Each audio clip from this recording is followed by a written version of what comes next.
नमस्कार दोस्तों, मैं सीनियर एडिटर दिनेश गौतम। हमारे स्पेशल गेस्ट कार्यक्रम की इस कड़ी में मैं आपको ऐसी शख्सियत से रूबरू करा रहा हूं जो हमारे बीच कांकरोली से पधारे हैं। पत्रकारिता से इनका लंबा वास्ता रहा है, लेकिन आज इन्हें देश भर में राष्ट्रीय कवि के नाम से जाना जाता है। हास्य जिनकी विधा है, ऐसी शख्सियत है सुनील व्यास जी। सुनील व्यास जी से इनके जीवन परिचय से लेकर इनकी विधा के बारे में हम जानेंगे। आइए बात करते हैं सुनील व्यास जी से।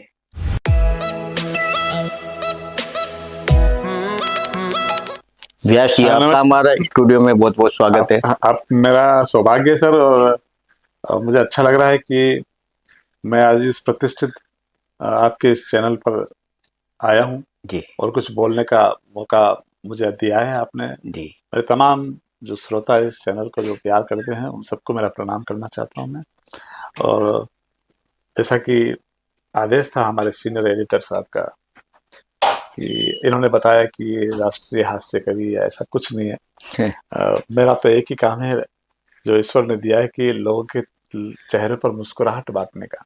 जी और जैसा कि बता रहे थे जीवन परिचय के बारे में, तो मैं कुछ छोटी सी संक्षिप्त जानकारी देना चाहता हूँ इस जी जी बताइए। अवसर पर सर, हम लंबे समय से मुंबई के उन चोल से निकले हुए लोग हैं। जी साउथ मुंबई, फुलेश्वर, कालबा देवी, और वहां से निकले। मेरी पढ़ाई शिक्षा दीक्षा मुंबई में हुई। मारवाड़ी कमर्शियल हाई स्कूल और कॉलेज भी one of the best college of Mumbai university, कैसी कॉलेज से हमने शिक्षा दीक्षा की। हमारा पुश्तैनी गांव राजसमंद में झील के किनारे है। जी यहाँ घर का दरवाजा खोला और सामने झील लहरें लेती हुई नजर आई। भगवान का। और हाँ, प्रभु द्वारकाधीश का जी वहां पर जी उनकी आवारा है, उनका आभा है, बिखरता उनका आरा। कई पीढ़ियां मुंबई में थी, हम लोग भी थे, लेकिन कभी कभी गांव आते थे शादी ब्याह में जी और उस जगह को देखता था तो एक अजीब सा अट्रैक्शन, हम्म, एक सम्मोहित करने वाला अट्रैक्शन उस जगह से था। तो चूंकि मुंबई में पढ़े लिखे तो परिवेश वो अलग था। घोड़ा गाड़ी वाला मुंबई था हमारे जमाने में, बिल्कुल। और पीली टैक्सी वाला, काली पीली टैक्सी वाला मुंबई था। चोल में जिंदगी गुजारी, वहां पूरा हिंदुस्तान बसता था तो कई भाषाएं वहां से सीखी। गुजराती, मराठी तो चलो वहाँ की हमारी लोकल भाषा थी, लेकिन जी मैंने मतलब तमिल वहां से सीखी, कन्नड़ वहां से सीखी और असमिया वहां से सीखी। कई भाषाएं हमें सीखने को मिली। और साहित्य से मेरे परिवार में एक मेरी रुचि थी, बाकी सब काम धंधा बिजनेस जी में लगे हुए थे। तो मैं थोड़ा सा अलग हटके निकला। फिर मैंने थिएटर्स ज्वाइन किए जी वहीं से, कॉलेज में, स्कूल में। और रंग भवन से लेकर पृथ्वी थिएटर्स में मैंने कई प्ले किए वहां पर। बहुत सुंदर। इंग्लिश प्ले किए मैंने, द डार्क ग्लोरी, बेस्ट एक वेल नोन और फेमस प्ले हमारा हुआ था, द डार्क ग्लोरी, जी जिस पर शायद बाद में परिंदा नामक एक फिल्म बनी थी, नाना पाटेकर और अनिल कपूर, जैकी श्रॉफ की। जी तो वो हमारे ही प्ले पर बनी थी बाद में, ऐसा कहा जाता है। जी और मैंने फिर उसको आगे बढ़ाते हुए फिल्म इंडस्ट्री में एक ट्रेड गाइड और ये बॉक्स ऑफिस मैगजीन निकलती है, जी जी मैंने बॉक्स ऑफिस मैगजीन ज्वाइन की। शूटिंग कवरेज करने लगे, फिल्म लॉन्चिंग करने लगे तो उसके कवरेज करने लगे। प्रेस जो रिव्यू था वो कई बार हमने लिखा है। जुर्म फिल्म थी एक विनोद खन्ना की, हाँ हाँ संगीता बिजलानी की, बिल्कुल। उसका फर्स्ट प्रेस रिव्यू भी मेरे हाथ से था। और जीवन एक संघर्ष है और राम लखन है, ये सब कई हमने जी इसके प्रेस रिव्यूज लिखे बॉक्स ऑफिस में। हमारे जो एडिटर थे मेरे बड़े आदरणीय श्री विनोद मिरानी जी, उनके साथ रहकर बहुत काम सीखा। लेकिन पता नहीं, मुझे लग रहा था कि मेरी झील मुझे खींच रही है, मुझे लग रहा था कि वो माटी मुझे बुला रही है। बार बार भाग भाग के मैं गांव आता था। होता क्या है सर, जी लोग गांव छोड़कर मुंबई जाते हैं। मैं मेरा परिवार का पहला शख्स हूँ जो मुंबई छोड़कर गांव आया, बहुत सुंदर बात। क्योंकि मुझे लगा कि मैं इन सब चीजों के लिए नहीं हुआ हूँ। कुछ अलग चीज है जो ईश्वर मुझे देना चाहता है। बिल्कुल। तो मैं मुंबई छोड़कर गांव आया और वहां आकर उन झील की लहरों को मैंने अपनी माँ के आंचल की तरह समझा और उसमें जो आनंद लिए, जी, मुझे याद है अच्छी तरह से कि मैं अपने माँ के गोद में इतना नहीं खेला जितना उस झील की लहरों में खेला। बहुत सुंदर बात। बहुत कम समय में माँ चले गए थे और फिर बाबा भी आ गए थे, पापा। जी, पापा मेरे बहुत अच्छे, हम लोग म्यूजिक से जुड़े थे पापा। तो मुझे लगता है कि कहीं ना कहीं कला का जो खून में जो कला थी ना, वो कहीं ना कहीं मुझ में आई है। मेरे बिल्कुल। बाबा शौकियाना ठुमरी बहुत अच्छा गाते थे, अच्छा, सितार बहुत अच्छा बजाते थे और कई मतलब बड़े बड़े जो संगीतकार थे उनसे उनका अच्छा रिश्ता था। मुझे याद है हम छोटे छोटे से थे तो नौशाद साहब को कई बार घर आते हुए देखा था हमने, बहुत सुंदर है बात। ना। हमें तब तक पता नहीं था कि ये इतनी बड़ी हस्ती है, नौशाद साहब। हम छोटे छोटे थे जी, जी। और एक दिन का एक वाक्य मुझे याद है। 31 जुलाई थी शायद, बारिश बहुत तेज थी और मैं अपने एक अंकल, महेश अंकल के साथ, वो मुझे बांद्रा लेकर गए। मैं छोटा सा था, जी, लगभग आठवीं या सातवीं आठवीं में पढ़ता था, इतना छोटा भी नहीं था। जी। तो देखा बहुत भीड़ थी, चारों तरफ छतरियां ही छतरियां, भयंकर बारिश हो रही थी। मैंने कहा अंकल ये कहाँ आए? बोले हम नमाज जनाज जनाजा में आए हैं। जी, मैंने कहा, किसके नमाज जनाजा में आए? बोले रफी साहब के। तो इसे मैं सौभाग्य कहूँ या दुर्भाग्य कहूँ कि उस रेशमी आवाज, वो मौसीकी का सरताज रफी साहब की अंतिम यात्रा में भी मैं शामिल था। बहुत सुंदर, बहुत बढ़िया बात। तो संगीत का कहीं ना कहीं रहा है सर। और फिर राजसमंद आ गए, कवि सम्मेलन की शुरुआत तो, सुनने की शुरुआत तो मुंबई से ही हुई थी, बिल्कुल। आजाद मैदान जी। व्यास साहब, प्रेरणा स्रोत आप किसे मानते हैं साहित्य के क्षेत्र में? में। सर मैं व्यंग का विद्यार्थी रहा हूँ जी, और मैंने कवि सम्मेलन सुनना शुरू किया था बहुत कम उम्र में, जी, आजाद मैदान में, वीटी के पास में आजाद मैदान है, वहां सुनना शुरू किया था। रात रात भर कवि सम्मेलन चलते थे। मुझे अच्छी तरह से याद है कि सवेरे सूरज की पहली किरण जब हो रही थी और बाल कवि बैरागी जी जब दिनकर पढ़ रहे थे, जी, और हम लोग सब खड़े होकर उस कविता को सम्मान उसी प्रकार से दे रहे थे जैसे सूरज के आगमन का हम स्वागत करते हैं। बिल्कुल, आते ही लोग सूरज को जल चढ़ाते हैं ना, तो उस भास्कर को जब जल चढ़ाते हैं, तब जब बैरागी जी दिनकर पढ़ रहे थे तो हम खड़े होकर, छोटे से थे लेकिन समझते थे। बिल्कुल। मैं व्यंग का विद्यार्थी रहा हूँ और मैंने परसाई जी को भी पढ़ा है मैंने, अ, लेकिन मैं सबसे ज्यादा प्रभावित रहा हूँ शरद जी जोशी से। अच्छा, और अगर मैं ये कहूँ कि मैंने उनसे ही सोचा था कि शरद जी जैसा कुछ लिख पाऊं, शरद जी जोशी। जी, और ये मेरा सौभाग्य रहा है कि मैंने उन्हें कई बार लाइव सुना है, कई बार हमने उनको एकल प्रस्तुति के लिए हमारे कॉलेज में बुलाया है और मेरी व्यक्तिगत रूप से उनसे अच्छे रिश्ते थे। जी, अ, और चर्च गेट पे एक होटल थी, होटल गेलार्ड। जी, सर आपको पता होगा, आप पढ़ना कभी। जी, होटल गेलार्ड वह है चर्च गेट पर जहां राज कपूर साहब से लेकर डेविड साहब से लेकर सारे लोग कॉफी या चाय पीते थे। हमने उनको देखा वहां पर कई जी, बार, जी। क्योंकि मेरी कॉलेज भी चर्च गेट हुई थी। वहां रामरिख मनहर साहब भी बैठा करते थे, अच्छा, जो देश के बड़े संचालक के रूप में प्रसिद्ध रहे। तो हम मनहर साहब की देखते थे। मनहर साहब हमारे जूनी हनुमान गली कालबदी में, वहां पर उनका पेड़ी थी। जी। पिताजी के अच्छे मित्रों में से थे। तो कवि सम्मेलन का कार्ड वार्ड देते थे, हम बांटने जाते थे। तो धीरे धीरे वो चस्का लग गया सर।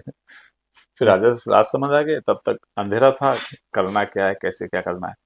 लेकिन कहते हैं ना कि जिसने उंगली पकड़ी है, जी, जी, रास्ता वही दिखाएगा। जी। व्यास साहब, आप बहुमुखी प्रतिभा के धनी हैं, क्योंकि नाट्य कला से लेकर साहित्य और पत्रकारिता ये आपके जहन में बसी हुई है। मैं ये जानना चाहता हूँ कि जो हास्य विधा आपने अपनाई, आज जो हास्य देखा जाता है, कैसा महसूस करते हैं सर मंचों से आप? अब बहुत अ, सनात मतलब समझो कि बहुत लंबा, जब इंसान का जन्म हुआ है इस धरती पर, तब से हास्य हास्य विधा जिंदा है। जी, जी, ठीक है, इस विधा को इतना महत्व नहीं दिया गया, इसे मस्खरे के रूप में या विदूषक के रूप में माना गया। बिल्कुल। और कवि सम्मेलनों पर पहले गीतों को या श्रृंगार को ज्यादा महत्व दिया गया है। लेकिन इस विधा के बिना सारी विधाएं, मुझे लगता है कि उनका वजूद तब तक नहीं जब तक हास्य विधा का नहीं है। आप बिल किसी भी रोते हुए चेहरे को या सोमड़े चेहरे को पसंद नहीं कर सकते, जबकि हंसते हुए चेहरे को आप पसंद करेंगे। बिल्कुल, बिल्कुल, बहुत अच्छी बात। एडिटर साहब, मैं ये निवेदन करना चाहता कि हास्य का जन्म जो है ना, बड़ा अद्भुत तरीके से हुआ है, क्योंकि जी, हास्य के देवता शिव है। बिल्कुल, हास्य के देवता शिव है। और आंसू का जन्म आंख से होता है, और आंसू गालों पर आकर जवान होता है, और होठों पर आकर आंसू दम तोड़ देता है। और जहां आंसू दम तोड़ता है, वहां से मुस्कुराहट का जन्म होता है। तो क्या बात है। रुलाना बहुत आसान है, हंसाना बहुत मुश्किल काम है। क्योंकि हास्य प्रार्थना की शुरुआत है, और हंसी आस्था का आरंभ है। बहुत सुंदर। और हंसी क्या है सर? हंसी आपके चेहरे पर ऊपर वाले का एक सिग्नेचर है। हुँ, लोग इसे रोकर या आंसुओं से धो देते हैं। तो मेरा मानना है कि शाश्वत है हंसी। जी, आपने आपने हमारे किसी भी भगवान को भी रोते हुए नहीं देखा होगा, बिल्कुल। उनका किसी भी चेहरा रोता हुआ नहीं देखा होगा, सबका हंसता हुआ। ये मेरे लाडले लाल ठाकुर जी है ना, बाल कृष्ण लाल का भी आप चेहरा देखना, कन्हैया का तो हंसता हुआ मिलेगा। प्रभु श्री राम का चेहरा देखना, हंसता हुआ चेहरा मिलेगा मेरे। बिल मतलब आप सब चेहरा देखना। ध्यानस्थ समाधि में बैठे हुए कैलाश पर मेरे शिव, जी, उनके चेहरे में स्मित मुस्कान आपको नजर आएगी। बिल्कुल, तो मुस्कुराहट शाश्वत है। जी। व्यास साहब, जैसे जीवा के लिए 6 रस है, वैसे ही हृदय के लिए 9 रस माने गए हैं, हाँ जी। जिसमें एक रस हास्य का हाँ भी जी। है। आज जिस तरह मंच सुशोभित होते हैं, लेकिन उन मंचों से फूहड़ता के साथ हास्य परोसा जाता है, कितना सार्थक है। नहीं नहीं, बिल्कुल नहीं, मैं सहमत भी नहीं हूँ इस चीज जी, से। मैं आपकी बात से बिल्कुल, कि आपको हास्य में फूहड़ता का कोई स्थान है ही नहीं। जी, और फूहड़ता को लोग हास्य मान रहे हैं, तो वो गलत है, क्योंकि वो उसका वजूद भी नहीं है। जी, वो पानी के बुलबुलों की तरह है, उठेगा फूटेगा, उठेगा फूटेगा। बिल्कुल, और शाश्वत हास्य तो अद्भुत है, जी, वो चिरंजीव है। जी। क्योंकि फूहड़ता में हास्य हो ही नहीं सकता। ये बात सच कह रहे हैं आप, क्योंकि हास्य तो वो है जो बात में ही हंसी निकलती हाँ, है। अभी आप जैसे बोल रहे हैं ना, आपके चेहरे की मुस्कुराहट है, जी, जी, तो ये एक मुस्कुराहट हास्य मोहक है। जी, जी, हास्य मोहक है, मोहती है। जी। व्यास साहब, कोई रचना सुनाए हमारे दर्शकों को आप। हम्म, सर, मैं सामाजिक परिवेश को लेकर लिखता हूँ। जी, मेरी कोशिश ये रहती है कि भले ही दो तालियां कम बजे, दो ठहाके कम लगे, जी, लेकिन मेरा हास्य वह हास्य होना चाहिए जिसे एक माँ अपने बेटे के साथ बैठकर, एक बहन अपने भाई के साथ बैठकर, और एक बेटी अपने पिता के साथ बैठकर सुन सके। वो हास्य होता है। बिल्कुल। लेकिन सर, आजकल ओपन माइक चल रहा जी, है, दिल्ली मुंबई सब जी, जगह आपने देखा होगा। कुछ लड़के आ गए, है ना, और वो ओपन माइक लेकर बिल्कुल। गालियां निकाल रहे हैं। तो उसमें गालियां ज्यादा है ही नहीं। हास्य, जी, बिल्कुल हास्य सही। इंतजार करता है कि मैं कब आऊं, बिल्कुल। है ना, ये गालियां खत्म हो तो मैं आऊं। तो कुछ लिखा है सर, मैं हाँ, सुनाए आप। है ना, अ, शुरुआत वहां से की है सर, बचपन से लेकर।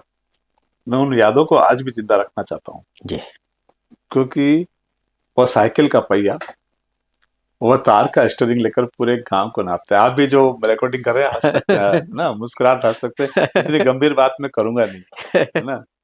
क- वह साइकिल का पहिया, वह तार का स्टीयरिंग लेकर पूरे गांव को नापते थे। खूब दौड़ते थे, फिर भी ना हाँफते थे। क्यों नहीं हाँफते थे साहब? क्योंकि हम पिज्जा बर्गर नहीं, माँ के हाथ की बनी हुई मक्की और बाजरे की रोटियां खाते थे। बात बात बहुत क्या बात और ये सर, मक्की और बाजरे की रोटी क्यों खाते थे? है। जी, क्योंकि घर में वही बनती थी, बिल्कुल। पिज्जा बर्गर नहीं बनते थे, है ना। जिसको आज मोटा अनाज कहते जिसको आज मोटा अनाज हैं। कहते हैं। ये गिल्ली डंडे, ये कंचे, अरे सर, जमाना बदल गया था। जी, जी, पहले आप देखना, स्कूल जाते थे ना हम लोग, जी, हमारा सिस्टम अलग था। आज बच्चे स्कूल जा रहे तो एक हाथ में उसके पानी की बोतल पकड़ा दी। और ये एजुकेशन हब, कोटा था आपका, एजुकेशन हब जी, है। एक हाथ में पानी की बोतल पकड़ा दी उस छोटे से बच्चे को, एलकेजी यूकेजी के। एक हाथ में उसका 10 किलो का बस्ता मम्मी पकड़ रही है, पानी की बोतल मम्मी पकड़ रही है, या उसके आई कार्ड लटका दिया, टाई और बांध दी, या उसके बेचारे के छोरे से छोरे के रुमाल और बांध दिया पिन लगा जी, के, है वो खाली हाथ स्कूल जा रहा है। अपने जमाने में सर ये सिस्टम थोड़ी था। जी। अपने 2 लात की नहीं पड़े तक तो अपन घर से बाहर नहीं निकले। सही कह रहे हैं आप। और पीछे मुड़ के और कहे मम्मी छुट्टी है ना आज तो। मम्मी बेचारी पढ़ी लिखी नहीं थी, 2 लात की और रख के रविवार को स्कूल भेज देती, है ना? हमारा जमाने का सिस्टम अलग था। आज इन बस्तों में जो है ना, ये गिल्ली डंडे, ये कंचे, ये सितोलिया, ये घोड़ा बादाम छाए पीछे देखे मार खाए, ये छू छू सरकती रेल, ये कबड्डी का खेल, ये पबजी खेलने वाले छोरे क्या जानेंगे यार, कैसे 7 पत्थर जमा कर हम जिंदगी जिया करते थे। क्या बात। ये छू छू सरकती रेल, ये कबड्डी का खेल, कुछ याद करना। जी। ये फकीराना अंदाज की मस्त बोलियां, 25 पैसे की 5 नारंगी की गोलियां, ये एक एक पैसा कर गुल्लक में जोड़ना, जन्मदिन आने पर गुल्लक को फोड़ना, और बाबा की फटी शर्ट। अच्छा, बाबा पिता तो अद्भुत थे सर। जी। संघर्ष पिता से सीखना, संस्कार माँ से सीखना, बाकी सब दुनिया अपने आप सिखा देगी सर। और ये आप जो मोबाइल वोबाइल का सिस्टम देख रहे हो ना, अभी आपने भैया वहां पे चला रहे हैं जी। सर, ये व्हाट्सएप और ये अद्भुत है। ये व्हाट्सएप और ये बच्चों को जो डायपर पहनाते ना, वो एक जैसा है। हर 10 मिनट में चेक करना पड़ता है इसमें कुछ आया तो नहीं है। तो जीवन और मृत्यु ईश्वर के हाथ है, जी। और इंसान के हाथ केवल और केवल मोबाइल है। तो वहां से शुरू होता है। क्या बात, सुन लीजिए, क्या बात आपने कही, वास्तव में ये सत्य है। जिसे कोई नकार नहीं सकता। सर संवेदनाएं खत्म हो गई भाई साहब। जी। आपकी संवेदनाएं खत्म हो गई। आपको प्यार करना हो तो आप वो व्हाट्सएप में लाल रंग का जो दिल बनता है वो डाल रहे हो, है ना? कम प्यार कर रहे हो तो गुलाब भेज रहे हो उसको, गुस्सा हो रहे हो तो लाल मुंह का वो भेज रहे हो, है ना? रोने का भेज रहे हो, आंख मारने तक की इमोजी आ गई उसमें, बिल्कुल। आंख मारने तक की इमोजी आ गई। पहले मोबाइल नहीं था ना, हम चेहरा देखकर समझ जाते थे कि मेरा दोस्त दुखी है या सुखी है बिल्कुल। क्या बात है। ना? क्या बात। और मैं हास्य का एक और मेरा आदर्श रहा है, वो आपके कोटा से ही है सर, जिसको देखकर मैंने परफॉर्मेंस सीखी है, जिसको देखकर मैंने सादगी क्या होती है, सरलता क्या होती है वो सीखा है। वो मेरा अद्भुत दोस्त था। मैं दुखी हूं आज कोटा में कि वो नहीं है, वो चला गया हमने छोड़कर, धर्मेंद्र सोनी। अरे बहुत बढ़िया, ये वो इस मंच को साझा कर चुके वो 2007 में। मेरा कवि सम्मेलन का अद्भुत दोस्त रहा है सर। जी। मेरी समझ लो मेरी जान रहा है सर। जी। उसकी कुछ पंक्तियां मुझे याद आती है हाँ। कि मेहंदी से जिसके हाथ रचाती थी तीलिया, एक दिन उसी का जिस्म जलाती है तीलिया, बेटिया को कौन देता है माचिस दहेज में, सबको पता है आग लगाती है तीलिया। मुझे धर्मेंद्र की कमी हर पल महसूस होती है, नहीं क्योंकि वो। और वो भी मंच से कहता था कि जी। मेरा एकमात्र दोस्त है सुनील व्यास, जी। और मुझे कोटा पे पहली बार लाने वाला भी धर्मेंद्र सोनी है। जी। व्यास साहब जिंदा दिल इंसान थे, धर्मेंद्र अरे सोनी। और 2007 में हमारे इसी स्टूडियो में, क्या इसी बात, स्थान पर वो अद्भुत आए थे। संत था वो। जी। संत बहुत। था, सरल और सादगी का चीता झांकता लाइव था वो। बिल्कुल सही कह रहे हैं आप। आपको आपका कोटा ना हुआ, साहित्य सृजन जो संस्था है उसने आपको पुरस्कार के लिए चुना, कैसा लग रहा है कोटा की? मुझे बहुत अच्छा लग रहा है सर। और मुझे उम्मीद नहीं थी कि मेरा नाम इस पैनल में आएगा और पैनल वाले मुझे सेलेक्ट करेंगे। तो खुशी की बात है सर, कुछ दे रहे हैं लोग, सम्मान दे रहे हैं, जी। तो अच्छा लग ही रहा है। मेरे परिवार को और सबको बहुत खुशी हो रही है, मेरे पूरे क्षेत्र को खुशी हो रही है कि ये सम्मान मुझे दिया जा रहा है। जी। मैं व्यास सौभाग्यशाली। जी। व्यास जी, अब तक आप कितनी कविताएं संकलित कर चुके हैं? सर मेरी 2 किताबें निकल चुकी है। जी। तीसरी किताब मेरी अभी इन प्रोसेस में है, जो मैंने एनसाइक्लोपीडिया फिल्म इंडस्ट्री पे लिखी है। करीब 350 पेज की किताब है। जी। जी। और कविताएं संकलित का तो ऐसा है कि कविताएं तो बचपन से लिखी जा रही है। जी। अच्छा, मैं लिख नहीं सकता कविता, मुझे तो मैंने अभी तक एक कविता भी नहीं लिखी, क्योंकि उतरी है कविता। कविता उतरती है माँ शारदा की कृपा से, जी। और जिस दिन आप लिखने बैठ जाओगे ना, लिख ही नहीं पाओगे। तो मुझे याद नहीं है सर कितनी। जी। मौलिक कृतियां कौन कौन सी हैं, नाम बताएं आप? मेरी जो किताबें हैं, जी। एक है अधपकी निमोरिया, जी। एक है पगडंडियों की सांसें, जी और जो किताब अब आ रही है वो है स्वर का सफर। जी। आपने जो ये कृतियां समाज को सौंपी, इसमें क्या संदेश आपने दिया? मेरे इसमें सटायर है, जी और मेन कोशिश ये रही है कि नई पीढ़ी जो जल्दबाजी में है, जी उसे एक रात में सब कुछ चाहिए, उसे तपना नहीं है। तो उनके लिए मैंने एक कई प्रकार के हंसते मुस्कुराते हुए आलेख लिखे हैं। जी। और खुशी की बात यह कि मेरी इस किताब का विमोचन शीतल संत श्री मुरारी बापू ने किया। बहुत और ललितपुर में जब कथा थी तो उन्होंने मेरा किताब, मैंने उनको भेंट की और उन्होंने किताब पढ़ भी ली। और अगले दिन कथा में करीब 15 मिनट तक मेरे उस आलेख के बारे में बोले वो। जी मेरी आंखें भीगी हुई थी, आंसू बह रहे थे कि इतने बड़े संत, इतने बड़े संत, इतने बड़े जी हैं मनीषी मेरी किताब के बारे में बात कर रहे हैं, और 25,000 ऑडियंस बैठी हुई है। जी। व्यास जी, मैं भी जब तक आपसे मेरी दूरभाष पर या मोबाइल पर बात हुई, तब तक मुझे इतने मैं भी अज्ञान था आपके व्यक्तित्व के बारे में, कि आप एक साहित्यकार हैं और मौलिक कृतियां आपकी समाज को सौंपी है आपने, और कवि तो हैं सही, जो आपने राष्ट्रीय मंच साझा किए हैं। नहीं सर, कहाँ मैं कभी नहीं मानता खुद को। मैं तो ये मानता हूँ कि एक काम दिया ईश्वर ने मुझे लोगों के चेहरे पे हंसाने जी का। और ये काम तब आया जब कोविड में लोग डिप्रेशन के पेशेंट हो चुके थे, घबरा चुके थे। जी जी। मैंने हॉस्पिटलों में जा जाकर उनको हंसाया सर। बहुत सुंदर बात। हाँ। कोई रचना और आप हमारे दर्शकों बहुत सारी को? रचनाएं सर, मुझे जी खुद को सुनाइए। इस समय याद नहीं आ रही कि कहाँ से शुरू करें। जी। थोड़ी एक संवेदनशील रचना अगर आप कहो तो मैं हाँ हाँ, सुना सुनाइए सुनाइए सर, बिल्कुल दूं। सुनाइए। मैं मुंबई से आने के बाद सर मन नहीं लगा, जी। क्योंकि मैं तो उन गलियों में खेला कूदा ना सर, ना तो मन नहीं लगा। ग्रामीण। ग्रामीण परिवेश तो ठीक है सर, मेरे यार दोस्त सारे वहीं छूट चुके थे, जी जिनके साथ बड़ा हुए वो सारे वहीं छूट चुके थे। यहाँ कुछ जानता नहीं था सर, जी। लेकिन एक जुनून था कि जिंदगी शुरू करनी वापस। 30 साल की उम्र में फिर से जिंदगी शुरू की, जी लेकिन मन नहीं लगा। तो एक दिन मेरा टाइम्स ऑफ इंडिया से वापस कॉल आया, बात हुई, और बॉक्स ऑफिस से भी आया कॉल कि आ जाओ तुम और वापस ज्वाइन कर लो। जी। घर तो था वहीं पर, माँ जा चुकी थी। अच्छा।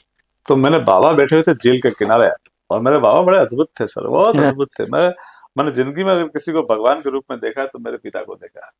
और गारंटी कहता हूँ सर, जी। भगवान भी उतना खूबसूरत नहीं होगा जितना मेरा पिता है। बहुत सुंदर, क्या बात है। मैंने रूबरू तो भगवान को देखा नहीं, पर मेरा दावा है मेरे पिता से ज्यादा खूबसूरत नहीं हो सकता। बहुत। अद्भुत थे सर, वही धोती, सफेद धोती, और यह धोबिला। तो मैंने उनसे कहा कि बाबा बम्बई चलो वापिस। हम्म। मेरी वापस नौकरी, क्योंकि घबरा चुके थे, काम धंधा मिल नहीं रहा था, जी जी। और मंचों की स्थिति आप जानते हो, चढ़ने कोई बिल्कुल। देता नहीं सही है। है। आप कितना ही अच्छा लिख लो, चढ़ने कोई दे नहीं रहा था। बिल्कुल। और काम धंधा था नहीं, पैसे खत्म हो चुके थे, शादी हो चुकी थी। मैंने कहा बाबा चलो बम्बई वापस, काम धंधा मिल गया है, अपन देख लिया, गांव वाम खूब घूम लिया अपन को, मेरे साथ रहना। जी। तो उन्होंने देखा तिरछी निगाह से मुझे, बोले यार तू जा आया। और जो उन्होंने जवाब दिया वो कविता है, अगर आप कहे तो हाँ मैं, बिल्कुल सुना है, है ना। बहुत बहुत बढ़िया। तो बाबा ने कहा जा, मैं देता हूं तुझे मैं हौसला, मैं नहीं आऊंगा छोड़कर ये खपरेल वाला घोंसला। अरे क्या बात। इस घर की नींव में तेरे दादा का सपना, दादी का तुलसी की माला में राम राम जपना, सुबह सूरज को जल चढ़ाती भुआ, कच्चे चूल्हे से उठता महकता धुआं, घर के पीछे नीम का पेड़, लहलहाते खेतों की मेड़, मंदिर का कुंड, शाम को आता गायों का झुंड। ये आप आना कभी मेरे वहां पे कांकोली आए बिल्कुल। ना, हाँ मेरे हाँ। घर के ठीक पास में पीपल का बहुत बड़ा पेड़ है, जी जी जिसकी छाया मेरे छत पे आती है। जी जी। मंदिर का कुंड, शाम को आता गायों का झुंड, ये पीपल के पत्तों की सरसराहट, जिसमें छुपी है तेरी माँ के कदमों की आहट। अरे क्या बात है। यह है तुलसी क्यारे के सालिग्राम, यही कहते हैं तेरी माँ के यादों के सुनहरे पल यही रहते हैं। वाह। गुस्सा हो जब बांटती चटनी, लरसते होठ लजाते, प्रभाती गाती गट्टी पीसती, पत्थर साज बजाते, गुस्सा हो जब दई मतती खन खन बजती उसकी चूड़ी, छोटी सी वो आई ब्याह कर, यही हो गई बूढ़ी, मैं इन बूढ़ी यादों को छोड़कर नहीं जाऊंगा, तू जा बेटा, मैं गांव छोड़कर नहीं आऊंगा। वाह, क्या बात है। मैंने आंखों के पानी से उनके चरणों का अभिषेक करते हुए कहा, बाबा मुझसे गलती हो गई, आप मेरे साथ नहीं, मैं आपके साथ रहूंगा। वाह, क्या बात। आप मेरे साथ नहीं, ये जो बच्चे कहते हैं ना कि मैं मेरे पापा मेरे साथ रह रहे हैं, हाँ। मन करता दो रेपड़ खींच के रखने का। तू अपने पिता को रख लेगा? बिल्कुल। हैं? इतना बड़ा नहीं हुआ भाई। कभी नम न होने देना उन बुजुर्गों की आंखों को, क्योंकि छत, घर की छत जब टपकती है ना, तो दीवारें कमजोर हो जाती बिल्कुल। है ना। कि मुझसे गलती हो गई बाबा, आप मेरे साथ नहीं, मैं आपके साथ रहूंगा। आप गांव छोड़कर नहीं जाओगे, मैं आपको छोड़कर नहीं जाऊंगा, वाह, मैं आपको छोड़कर नहीं जाऊंगा। क्या बात है सुनील ये जी। हास्य से अलग है, जी क्योंकि जी, मैं नहीं बिल्कुल, मैं एक बहुत अच्छे अच्छा। चैनल पर बैठा हूँ, बहुत और ही। जहाँ के श्रोता भी एक बुद्धिजीवी श्रोता है। जी जी। मैं कर सकता हूँ पूरी रात चुटकुले सुना दूंगा, बिल्कुल है ना। बिल्कुल। मेरे पास चुटकुले नहीं है, जी जी। हास्य की टिप्पणियां है, सब कुछ है। लेकिन सर मैं चाहता था कि एक अच्छा चैनल, जो आप एक अच्छा नहीं नहीं नहीं, बहुत ही, संस्था आप लेकर बैठे हो। बहुत ही अच्छी आपकी रचना, जिसने वास्तव में हर सुनने वाला हाँ, एक आनंदित मेरा होगा। वही है कि उन संस्कारों को जिंदा रखे सब, जी जी। है ना। आज की जो युवा पीढ़ी है, साहित्य के माध्यम से आप उन्हें क्या संदेश सर देंगे? मैं उनसे निवेदन कर सकता हूँ, युवा पीढ़ी को आप, पहले वाली युवा पीढ़ी को आप स्ट्रिक्टली कह सकते थे, डांट कर जी कह सकते थे, आज की पीढ़ी को नहीं कह सकते। आज की पीढ़ी रील वाली पीढ़ी है, फेसबुक वाली पीढ़ी है। और पहले की जो, आज की पीढ़ी को सर सोचने का, अपने लाइफ के बारे में और फ्यूचर के बारे में सोचने का मौका ही तब मिलता है जब उनका मोबाइल चार्जर पे हो। बिल्कुल सही कह रहे हैं तो एक पीढ़ी आप। से निवेदन करना चाहता हूँ कि बेटा पढ़ना शुरू करें, पाठक पाठक तो बन जाओ जी कम से कम। मोबाइल से आप नहीं उतना पाओगे ना। मैंने कई बार एयरपोर्ट पे देखा है, मैं जब विदेश गया, मैं कई बार, जी मैं जी। करीब 7-8 देश मैंने काव्य पाठ किया है। जी जी। तो मैंने वहां देखा है, एक ट्रेडिशन देखा मैंने विदेशों में, एयरपोर्ट पे, वहां के रेलों में, जी वहां की बसों में लोग किताबें पढ़ रहे हैं। फॉरेनर्स को देखो किताबें पढ़ रहे हैं, जी। और हमें जो वो अंगूठा घिसे जा रहे हैं रील पे, जिन्होंने मोबाइल बनाया वो पढ़ रहे हैं। बिल्कुल बिल्कुल। और जिनको पढ़ना था, जो वैदिक संस्कृति हमारी, जी है ना, जिनको पढ़ना था वो मोबाइल चला रहा है। तो युवा पीढ़ी से मेरा हाथ जोड़ के निवेदन है कि किताबें पढ़ना शुरू करो, किताबें खरीदना शुरू करो। जी। व्यास जी, आप जैसे आपसे बात हुई, निकल कर सामने आई कि आपने विदेशों में भी रचनाएं पढ़ी, हाँ, यानी आप अंतर्राष्ट्रीय कवि के सर संज्ञा दूं तो बहुत कम है। कहाँ कहाँ आपने अ, मंच साझा किए सर, देश विदेश में? मैंने आपसे एक निवेदन किया था कि जब मैं जी आया था तब काम धंधा कुछ था नहीं, जी। लेकिन जज्बा हो ना, जी और माँ बाप का आशीर्वाद हो ना, तो गांव से निकलकर आप विदेश तक जा सकते हो सर। मैं महानगर छोड़ के गांव आया, और उसी गांव से निकलकर मैंने 7 समुद्र पार यात्रा की। मैंने करीब 8 या 7-8 देश मैंने काव्य पाठ किए। जी। जी मैंने यूके में किया है सर, मैंने साउथ अफ्रीका में किया है, मैंने केन्या नैरोबी में, तो मैं मुरारी बापू के साथ था 9 दिन। जी। जी, अरे वाह। नैरोबी में किया है मैंने, सिंगापुर में है, थाईलैंड में है, जकार्ता में है, और गल्फ कंट्रीज में, ओमान में है जी ना, जी। करीब इस देशों में किया है सर। जी, अभी जस्ट मैंने जून में लंदन और नेपाल में किया है। बहुत सुंदर। हाँ। व्यास जी, पत्रकारिता के बाद जब आपने इस ओर कदम रखा, साहित्य की ओर, तो प्रथम बार आपने काव्य पाठ काम किस मंच से किया? अरे सर बड़ी अच्छी याद दिला दी आपने। सर नहीं था कवि सम्मेलन में, कवि बनने का मुझे नहीं था, मन में कभी आया ही नहीं कि मैं कवि बनूं, कभी था जी ही नहीं, सोचा ही नहीं, और मैं कभी हूं भी नहीं, आज भी आपको कह जी। दूं। जी गांव आ गया था, एक कवि सम्मेलन था हमारे स्कूल में, 31 दिसंबर की रात को सन 2000। जी। मैं सुनने गया था, चूंकि हम कवि सम्मेलन मुंबई में भी सुनते थे, तो बिल्कुल मैंने कहा यार यहाँ हो रहा है तो सुनने चलो। बिल्कुल। तब तक वो जो कवि बैठे थे उनमें मैं किसी का नाम नहीं जानता था, हमने तो बड़े बड़े नाम जानते थे ना। जी जी। मनहर जी के संचालन में तो माया हाँ। गोविंद जी से लेकर प्रभा ठाकुर जी, बैरागी जी, है ना, संतोष आनंद जी और इन सबको, जी जी सुरेंद्र शर्मा जी, विनीत जी चौहान, इन सबको जानते थे, हरिओम बिल्कुल पवार जी, जी इनको मैंने कहा जानते नहीं थे। वो जब कविता पढ़ रहे थे तो मैंने कहा, जी पीछे बैठे बैठे सीट पे दोस्त से बात की, अरे मैंने कहा ये क्या कर रहे हैं आप, इससे अच्छा था अपन ही कर लेते हैं। तो मेरे पास में संयोजक बैठा हुआ था अच्छा उस कवि सम्मेलन जी में, त्रिलोकी मोहन जी पुरोहित, हमारे अच्छे कवि भी है। जी बोले कौन है तू? मैंने कहा कांकरोली रहता हूँ।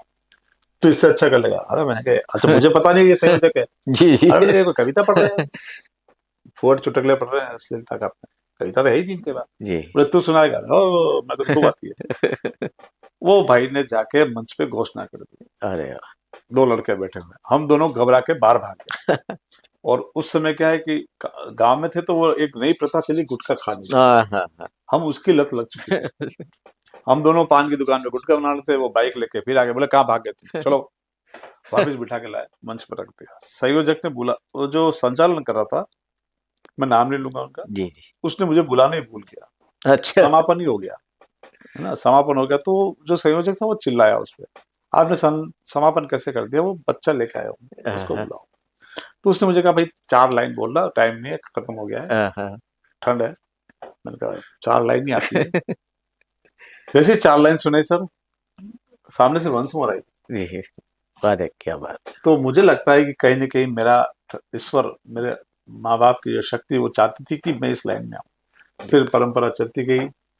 केकड़ी के बुद्धि प्रकाश जी दातीज को पता लगा, हाँ हाँ, उन्होंने मुझे गले लगाया। हाँ हाँ, और फिर मेरे जीवन में विनीत जी चौहान भी आए, बहुत उन्होंने मुझे उस स्तर तक पहुंचाया। और यहाँ के जो कोटा से धर्मेंद्र सोनी, तो मैंने आपको बता ही बिल्कुल दिया, बिल्कुल दुर्गानाथ सिंह जी, मुकुट जी, मणिराज जी, मेरे परम श्रद्धेय अतुल कनक जी, इन बिल्कुल सबका प्यार मुझे मिलता रहा। बिल्कुल और ये गाड़ी चलती रही। हिंदी लिखना आज भी ढंग से नहीं आता। नहीं और बहुत आपके जो वास्तव में जो आपका कृतित्व है वो बहुत ही प्यारा है। मुझे तो जितनी बातें आपकी सुनाई दे रही बड़ा आनंद मिल रहा है और दर्शकों को भी बड़ा आनंद मैं मिलेगा। तमाम दर्शकों से एक निवेदन करना चाहूंगा, जी आप इस शो को, इनके तमाम शो को जरूर देखें। मैं इनकी मार्केटिंग इसलिए नहीं कर रहा हूँ कि मैं, इन्होंने मुझे बुलाया, मुझे चाय भी पिलाएंगे आप, इसलिए इसलिए कर रहा हूँ मार्केटिंग। इन्होंने मुझे बुलाया इसलिए नहीं कर रहा हूँ। अच्छे प्रोग्राम देखना आरंभ करोगे ना, तो लोग अच्छे प्रोग्राम बनाना शुरू करेंगे, इसलिए इसे देखना, अपने बच्चों के साथ बैठकर देखना। क्योंकि मुझे पूरा विश्वास है, और मैंने सुन चुका है इनके बारे में, कि ये एक पारिवारिक शो बनाते हैं जिसे परिवार बैठकर देखे। उन फुहड़ता और उन गाले वाले शो से अच्छा है कि जिस उम्र में हम सोचते थे कि यार अब जिंदगी की जिम्मेदारी उठानी चाहिए, उस उम्र में बच्चियां और आदमी डांस कर रहे हैं रीलों में। तो मुझे डांस के खिलाफ नहीं हूँ, पर फुहड़ता के खिलाफ हूँ मैं। बहुत सुंदर बात, क्या बात है। तो इस शो को जरूर देखना आप लोग, और अपने बच्चों को पढ़ना सिखाना।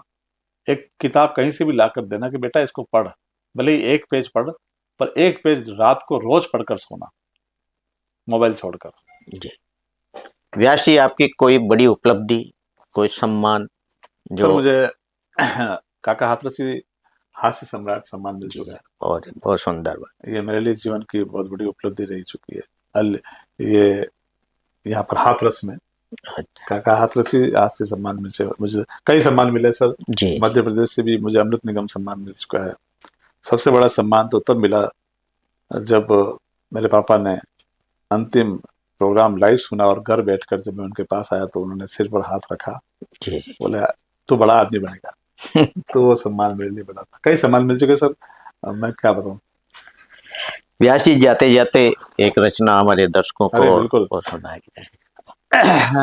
जाते जाते एक रचना सुना देता हूँ मैं, है ना। हास्य कहाँ से निकलता है।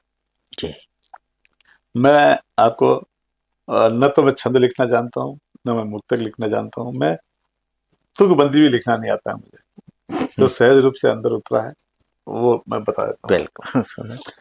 एक हास्य की छोटी सी रचना आपको सुना देता हूँ, जी ताकि आपको लगे कि यार संवेदना ही संवेदना कर रहा है, हास्य नहीं सुना नहीं रहा सुनाइए, आप आपको जो अच्छा लगे। है। हास्य, मैं इच्छा तो पिताजी पे एक और रचना हाँ सुनाने की थी। सुनाइए, आप पिताजी पे भी सुनाइए। या फिर दुख में से सुख के पल निकालना, हर एक पल को जीना माँ ने सिखाया। बिल्कुल और 40 रुपए की फटी बनियान पहनने के बाद भी करोड़ों की इज्जत कमाना पिता ने सिखाया। वाह, क्या बात। एक अच्छा घर, एक अच्छा आंगन, एक अच्छा चूल्हा। कभी भाई साहब उन बच्चों को कहना, जो श्रोता है जो सुन रहे हैं ना, उनसे कहना, और आप भी उस वापिस वो दिन लाना, छत पर सोना, ऐसे से निकल जाना बाहर, एक कूलर ऐसे से बाहर निकलना। आप बोलोगे छत पे तो मच्छर काटते हैं, एक काला रंग का पंखा आता है काली पट्टी वाला, वो लगाकर सोना, लेकिन छत पर सोना, वो पतली चटाई चादर का बिछोना, वो छत को धोना, देर रात तक चंदा को निहारना, और नजर सामने वाली छत पर रखना, अब उठेगी पानी पीने के लिए। परछाई उठती थी, याद है? बिल्कुल। आप मुस्कुरा रहे हो, आप भी देखते थे सब। ये कच्चा घर, ये कच्चा आंगन, ये कच्चा चूल्हा। सर, मिट्टी के जिसके घर बने हो ना, वो छोटे नहीं होते, उनकी पकड़ मजबूत होती है, बिल्कुल पांव तो संगमरमर पर फिसलते हैं। बिल्कुल सही कह रहे हैं आप। ये कच्चा घर, ये कच्चा आंगन, ये कच्चा चूल्हा, पूरी जिंदगी माँ ने इसमें गुजार दी, वाह, सिर्फ और सिर्फ हमें पक्का इंसान बनाने के लिए। राग भैरवी, मालकौंस, शिवरंजनी मेरी माँ को नहीं आते थे, लेकिन सवेरे जब गट्टी पीसती हुई मुझे गोदी में झुलाती हुई प्रभाती गाती थी, ऐसा लगता था जैसे उसके आगे सातों स्वर नतमस्तक होकर खड़े हैं, क्या बात। सातों स्वर नतमस्तक होकर खड़े हैं। प्रणाम। वाह, सुनील जी, हमारा मन नहीं कर रहा कि आपको छोड़ने का, सर मेरा भी क्योंकि मन नहीं कर रहा है। लेकिन क्योंकि सर, आपकी बातें और आपका जो साहित्य है, ये वास्तव में बहुत उच्च कोटि का है। और आप जैसे व्यक्तित्व से मिलकर हमें बड़ी प्रसन्नता हुई। मेरा और सौभाग्य। कोटा में आप पधारे, और आपकी रचना जो आपको सम्मान मिलेगा, इसके लिए हम दोबारा आपको बधाई देते हैं। हाँ, ये थे हमारे साथ कांकरोली से यात्रा करते करते ये मुंबई तक पहुँचे, लेकिन वापस गाँव की खुशबू इन्हें कांकरोली ले आई। कई विधाओं में पारंगत, नाट्य क्षेत्र ले लो, साहित्य क्षेत्र ले लो, इन सब में इन्हें महारत हासिल है। अंतर्राष्ट्रीय कवि के रूप में इनकी ख्याति है। ऐसे हैं सुनील व्यास जी, जो कांकरोली से हमारे बीच पधारे, आज ये हमारे स्टूडियो में आए। नमस्कार। प्रणाम, नमस्कार।